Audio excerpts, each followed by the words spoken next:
Hello everybody, welcome to this new video of Books Up Close. My name's Lloyd. Today we are talking about Open Water by Caleb Azumah Nelson, which came out in 2021. So this book is a really short novel. It's set across the years around 2017 to 18, and it follows a young black man and a young black woman in South London, just south of Lewisham, as they become friends and gradually fall in love and then kind of drift apart.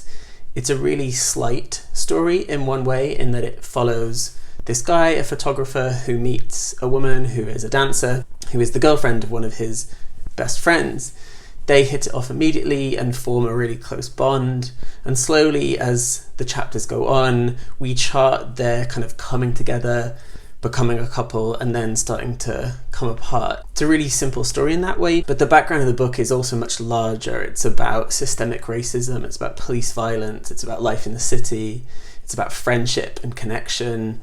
It's also about black art and culture, really. There are loads of references to books like Zadie Smith's N.W., to music, to James Baldwin. There are all these kind of references throughout. So the book is both, as some of the kind of reviews online have suggested, it's kind of like a love letter to blackness and black culture, as well as this really intimate story.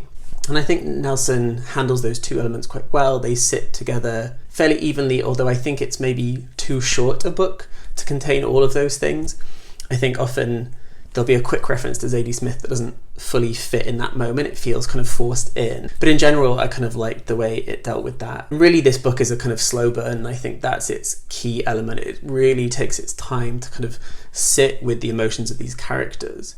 But one of the interesting things that Nelson does in the book is he uses the second person narrative voice, i.e. you. So rather than he, she, they, or I, he uses this you voice.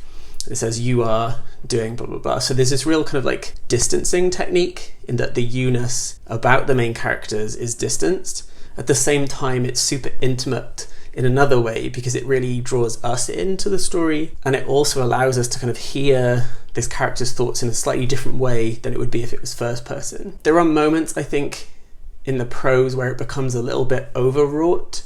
There are times when I think the sentences become a bit too, I've been looking for a word, but sincere seems to be the word that I go for, especially when he's writing about love and about these intense feelings. It becomes quite kind of overdone, overcooked a little bit, I think, whereas some of the other writing is stripped back and is really beautiful. When he talks about the idea of love and water in particular as this image of open water, it becomes a bit overdone, I think, and could have been reined in slightly, because at that moment it just felt too heavy, it felt too serious, and I wanted more moments of lightness and joy and kind of space, I think. Having said that, I flew through it really quickly over the space of a day or so. So it definitely has this pull, and you want to find out what happens to these two characters. You are really invested in them, I think.